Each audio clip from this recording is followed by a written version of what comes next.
So the theme of today's class is innovation as something that is really important, especially in a company that might be using technology in a new way or offering a new service through an app or through the internet. Some companies that you might know and how they use innovation. Uh, Amazon tries to use AI for as much of the operational tasks. For example, what to order, where to ship where, the little details that uh, are done by a machine, and that frees up managers to think creatively, solve big problems, and create inventions that will generate a lot of profit for the company. Adobe wants all workers to feel empowered about innovation, so they have what's called a kick box, a red box that they will give to employees who might have an idea. And it comes with a 6 step guide. What are you trying to do? Why is this important? Why do you want to do this? It helps them brainstorm multiple ideas and rate them so they can identify the best ones. It helps them test it with 100 people and then experiment and then improve the ideas so that finally they can pitch the successful concept. Now, they also send to their own employees a $1,000 gift card and a Starbucks gift card and a chocolate bar because inventors need energy every now and then. But what they would emphasize when they hand out the box that it's a gift. They value the inventor, and keeping that person driven and motivated is the most important thing. If you wanted to visit kickbox.org, you can order the virtual box. Unfortunately, there's no $1,000 or Starbucks gift card, but you can get all of the other materials for free and interact with other innovators. So innovation, we want to understand how this benefits society. A question businesses answer: is it important for a company to have good ideas or good people?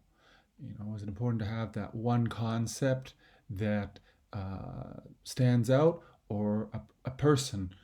I'll just pause and let you think of what you believe, the idea or the person.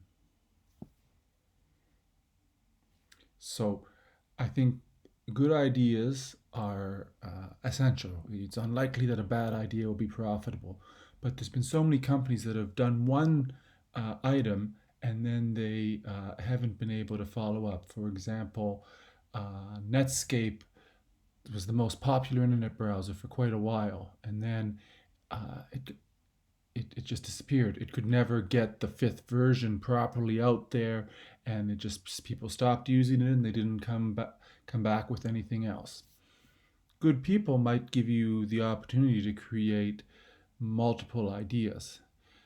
So while the company Netscape actually failed, Jim Clark, the creator, actually started $3 billion silicon startups. He started Silicon Graphics, a computer company. He started Netscape. He started At Home, a bit of a website. And he was able to find success wherever he went. But after he left the companies, they weren't quite as adaptable. So just to clarify, invention or innovation. An innovation is using new materials to improve existing products. So a car could have been invented by Henry Ford on the assembly line back in the early 20th century, but we can still bring new innovations, such as new steering systems, electric cars, greater safety innovations with new materials, new electronics. Just because a product's been invented doesn't mean that the innovation has to stop. So an innovation is often even just something minor, a little adjustment to modernize a product or give it a competitive advantage. So generally speaking, this is the process I'd like you to understand by the end of today's lesson. Is that the first step of of creating something new is the concept phase. We try to identify what the problem is, conduct research. How serious a problem is it? How is this affecting people? What do people feel about it? And then you brainstorm solutions. Then you get to more of a design phase. All right, you got one or two solutions that you're going to focus on, and now you're going to create a plan for implementing it. Calculate the costs. Pick your out of all your finalists, pick the best one, and determine what you need to proceed. Then you go and you prototype it and test that out, and then review the information for strengths and weaknesses, and then lastly share in the phase. So we got to start off with identifying a problem. We have to design something, actually build it, review and test it, and then finally share it with the higher ups in the company, or share it with the world and see how it does. So what kind of problems could be identified? Well, one that improves society. A lot of people like how Amazon Prime delivers goods right away. That has improved and helped people because they have a lot of free time. Now we can look on the other side that create a lot of minimum wage jobs, and there might be some long-term negative effects to that. But it's made it easier to get things, which is a net benefit. Making something easier, like a lawnmower that's easier to operate. It's boring, but a lot of people need to use things like that, so something easier is good. Your new materials that might protect the environment or reduce waste, or something that is increases efficiency. So your ideas are probably going to fall into one of those categories.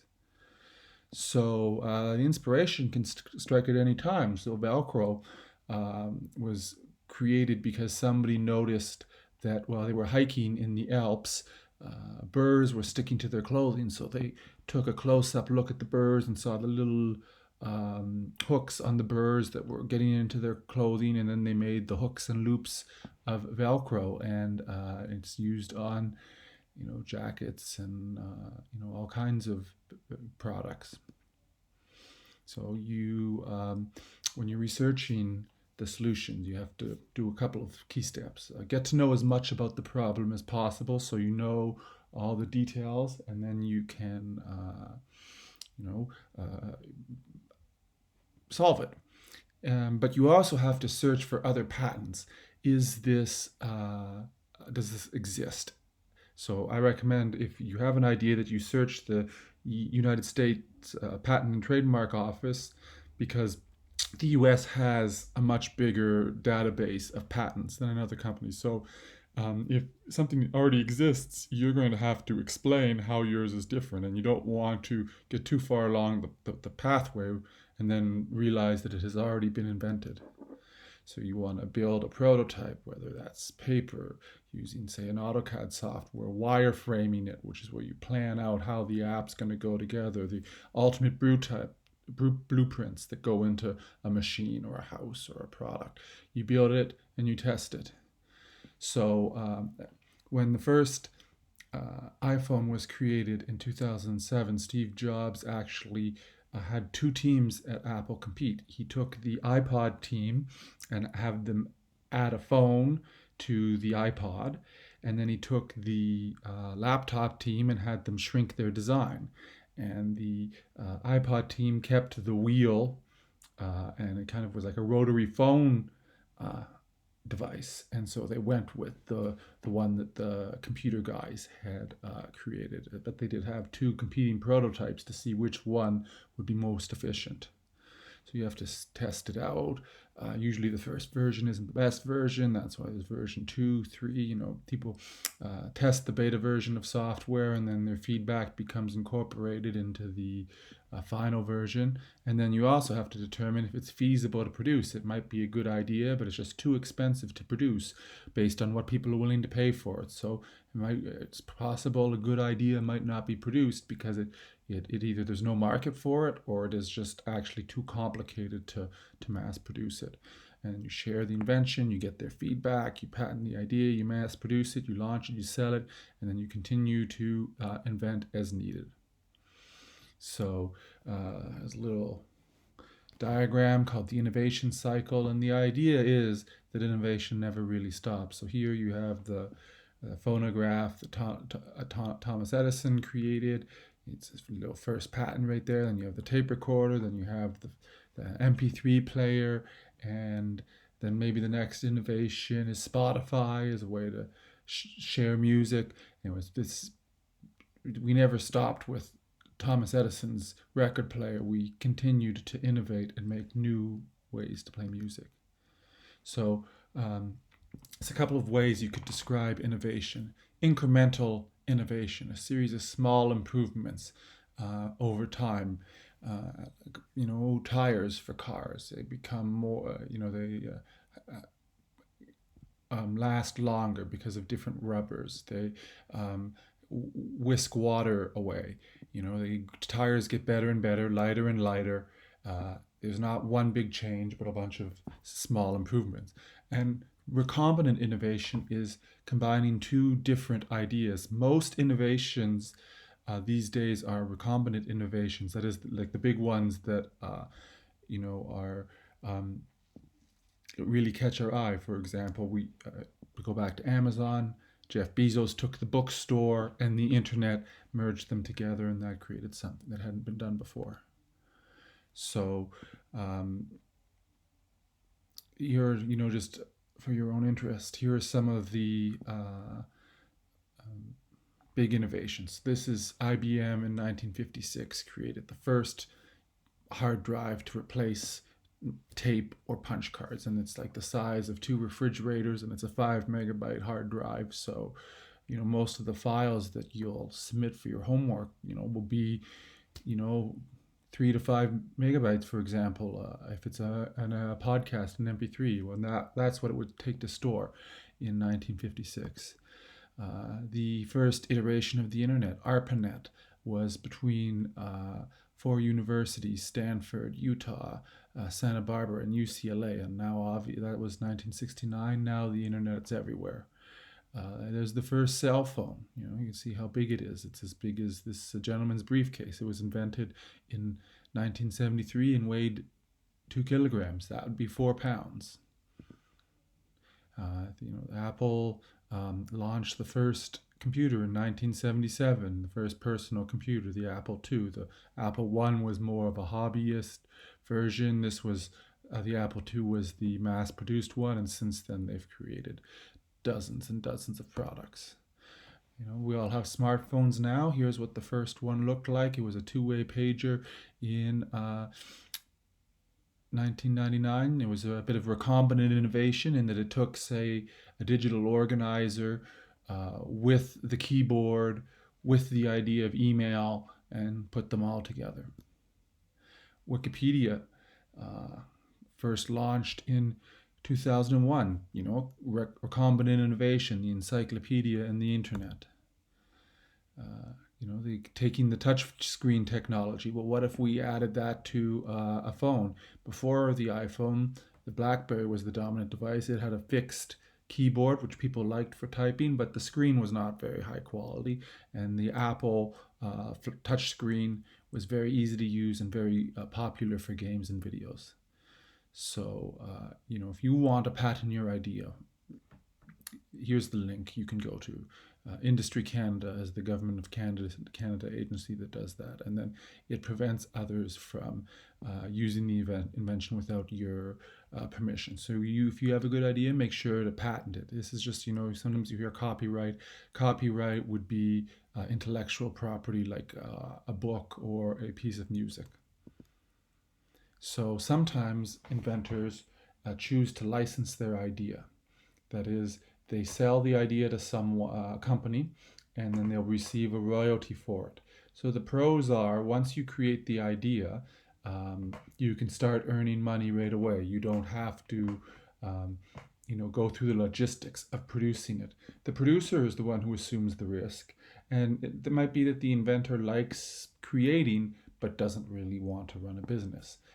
The cons is you can lose control of the invention. It could be used for a purpose that you didn't intend. And if it really takes off, you probably will have forgone future profits because of the licensing deal. So Pixar is a company that's really known for its creativity and some of the innovations. They started off trying to sell a computer. So they were affiliated with George Lucas's Industrial Light and Magic, and they had their special effects computers. They had a computer, and they thought, well, this would be great for medical imaging, flight simulations, and other, computer applications. So when it was spun off from Industrial Light and Magic in 1986, it tried to sell this computer here shown for $122,000. And it didn't really have a market. That price point was totally inappropriate. But they didn't give up. They continued to use that computing technology, and then they started writing the software for it to render curves, backgrounds, to map objects in 3D space. The little hand here is the first sort of Pixar film. It was a graduate student project. It was an animated hand, and then in the late 80s they started partnering with Disney on some sequences in some of the Disney animated films, and then they launched Toy Story in 1995, which was a great success, and you've seen lots of their movies since then. They didn't let that one setback discourage them. And so now that you've reviewed these slides, I'd like you to have a look at the individual task about an innovation that uses technology.